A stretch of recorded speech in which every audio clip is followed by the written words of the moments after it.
नमस्कार साथियों, स्वागत है आपका मेरे YouTube चैनल पर। जैसा कि आप सभी को पता है, ESB के द्वारा भर्ती कैलेंडर में MPTET वर्ग 3 पात्रता परीक्षा को जोड़ा गया है। तो आज की वीडियो में हम देखेंगे कि आखिर हम MPTET वर्ग 3 पात्रता परीक्षा की तैयारी कैसे करेंगे और आखिर मैंने किस प्रकार से तैयारी की थी कि मेरे 123 मार्क्स आए थे, क्या क्या मैंने पढ़ा था। तो वीडियो को शुरू करने से पहले आप सभी लोग चैनल को सब्सक्राइब कर लें। तो चलिए वीडियो को शुरू करते हैं। तो हम बात करते हैं कि हमें तैयारी कैसे करनी है। तो आप किसी भी गवर्नमेंट एग्ज़ाम की तैयारी करें, चाहे वह रेलवे हो, चाहे टीचिंग एग्ज़ाम हो, या हम बात करें वर्ग 3 की, तो किसी भी एग्ज़ाम की तैयारी से पहले उसका महत्वपूर्ण होता है कि हम उसके सिलेबस को देखें।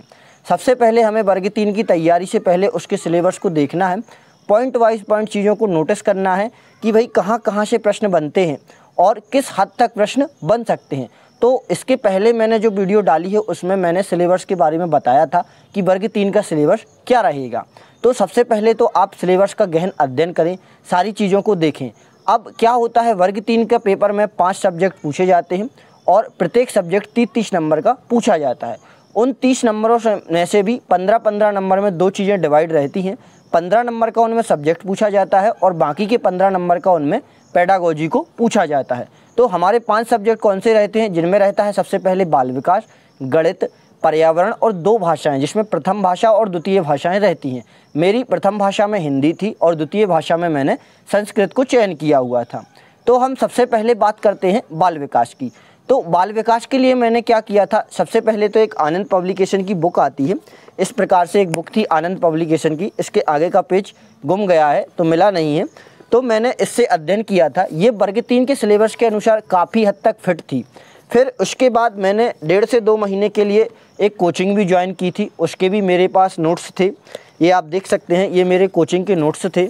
लेकिन इन चीज़ों के अध्ययन के बाद भी मुझे बाल विकास का जो हमारा सब्जेक्ट था वो सफिशिएंट नहीं लगा। तो मुझे जो भी कमियां लगीं, जो टॉपिक मुझे नहीं मिले, उनको मैंने यूट्यूब से कवर किया। जैसे कुछ टॉपिक्स थे जो मेरे नोट्स में भी नहीं थे और मेरे क्या था उसमें, जो मैंने कोचिंग के नोट्स थे और मेरी पुस्तक दोनों में नहीं मिले थे, तो मैंने उनको यूट्यूब से कवर किया और उन नोट्स को मैंने अपने नोट्स में ऐड कर लिया जो मैंने यूट्यूब से कवर किए थे। यहाँ से मैंने अपनी बाल विकास को पूर्ण किया। फिर उसके बाद आती है मेरी पर्यावरण। तो पर्यावरण की हम बात करते हैं तो पर्यावरण के लिए तो वैसे जब मैंने वर्ग 3 का पेपर दिया था तो उसमें जो हमारी पुस्तकें रहती हैं, जो स्कूलों में पुस्तकें चलती हैं, उनमें से ज़्यादा क्वेश्चन बने थे। लेकिन मैंने पर्यावरण के लिए एक सीटेट की तैयारी के लिए इस प्रकार से एक बुक आती है पर्यावरण की, मैंने इसमें से पढ़ी थी। लेकिन इसमें से ज़्यादा नहीं आए थे प्रश्न, लेकिन इसकी पेडागोजी काम आई थी। और साथ में क्या हुआ था, मैंने वर्ग 3 के साथ साथ रेलवे अन्य चीज़ों की भी तैयारी कर रखी थी। तो मेरी जीके जीएस काफ़ी अच्छी पकड़ थी, तो लूसेंट मुझे लगभग याद थी। इस वजह से मुझे पर्यावरण में ज़्यादा दिक्कत नहीं हुई थी। लेकिन पर्यावरण के प्रश्न अधिकतर पूछे गए थे जो हमारी पाठ्यपुस्तक चलती हैं विद्यालयों में, उनसे प्रश्न देखने को मिले थे और काफ़ी डीप प्रश्न देखने को मिले थे। फिर हम बात करते हैं हिंदी की। तो हिंदी के लिए मैंने एक ये पुस्तक पढ़ी थी। इस पुस्तक में क्या है, इस पुस्तक में टॉपिक कम थे लेकिन इसमें उदाहरण बहुत ज़्यादा थे। उदाहरण से क्या होता है, जितने ज़्यादा हम एग्जाम्पल देखते हैं उतनी ज़्यादा हमारी प्रैक्टिस होती है। लेकिन इस पुस्तक में एक कमी थी, जो भी उदाहरण थे उनमें बहुत ज़्यादा गलतियाँ थी। किसी चीज़ का उत्तर कुछ होना चाहिए और इसमें उत्तर कुछ और बताया गया था, तो इससे कन्फ्यूजन ज़्यादा क्रिएट हो रहा था। लेकिन इसमें उदाहरण बहुत सारे दिए हुए थे। फिर इसके अलावा मैंने एक और पढ़ी थी हिंदी के लिए ही, ये एक और बुक थी मेरे पास हिंदी की जो उस समय आई थी, तो मैंने ये वाली ली थी। इसमें पेडागोजी भी थी, ग्रामर भी थी, काफ़ी अच्छी पुस्तक थी। इससे मुझे पेडागोजी में काफ़ी हेल्प मिली थी। यहाँ से मैंने अपनी हिंदी कंप्लीट की थी। फिर जो भी चीज़ें मुझे कम लगती थी, चाहे वह हिंदी हो, चाहे वह पर्यावरण हो, चाहे वह गणित हो, जो चीज़ें मुझे कम लगती थी, जिनमें मुझे कमी दिखती थी, उनको मैं यूट्यूब पे ढूंढता था। जो टॉपिक मुझे लगा कि ये टॉपिक यहाँ पर मुझे नहीं मिला है, इस टॉपिक में मेरी तैयारी में कमी है, तो उनको मैं यूट्यूब पर सर्च करता था और उनको ढूंढता था। अब इसके बाद हम बात करेंगे तो इसके बाद हम बात करते हैं संस्कृत की। तो संस्कृत के लिए मैंने एक ये रीट की इस प्रकार से एक बुक चलती थी। इसमें ग्रामर काफ़ी ज़्यादा दी हुई है, काफ़ी डीप दी हुई है। आपके लिए एमपी में संस्कृत का कंटेंट मिलना मुश्किल रहेगा, इसलिए ये रीट वाली जो राजस्थान में चलती है, ये वाली बुक से मैंने पढ़ा था, क्योंकि एमपी में संस्कृत का उतना अच्छा कंटेंट नहीं मिल रहा था। इसमें काफ़ी डीप में व्याकरण दी हुई थी और जो इसकी पेडागोजी थी लगभग संस्कृत और हिंदी हो या संस्कृत हो, भाषा दोनों ही हैं, तो भाषा की पेडागोजी सेम रहती है। फिर इसके बाद आती है हमारी गणित। तो गणित के लिए तो मैंने आपको बताया, मैंने अन्य गवर्नमेंट एग्जाम की भी तैयारी की हुई थी, MP पुलिस, और चले तो हम बात करते हैं रेलवे वगैरह, इनकी भी तैयारी की थी। SSC की तो मेरी गणित काफ़ी अच्छी थी, और वर्ग 3 में गणित बहुत बेसिक पूछा जाता है।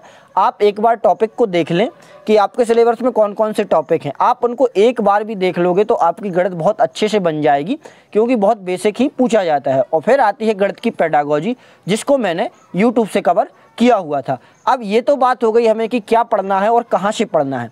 अब हमें पढ़ना कैसे है, तो इन सारी चीज़ों को पढ़ने के साथ साथ हमें एक चीज़ पर ध्यान और रखना है, वो दूसरी चीज़ है, एक बार आप इन चीज़ों को पढ़ लें, फिर उसके बाद आप देखें प्रीवियस ईयर एग्ज़ाम, जो इसके पहले जो एग्ज़ाम हुए हैं उनको भी आप अध्ययन करें, उनको भी लगाएं, ताकि आपको एक आइडिया लग सके कि आखिर किस प्रकार के प्रश्न बनते हैं और जो आपने पढ़ा है उनमें से कहाँ कहाँ से प्रश्न बन सकते हैं। क्योंकि आप प्रीवियस ईयर के जो एग्ज़ाम पेपर लगाओगे तो आपको एक आइडिया लगेगा कि हाँ, इन टॉपिक से प्रश्न आया हुआ था, इनसे और डीपली प्रश्न पूछे जा सकते हैं।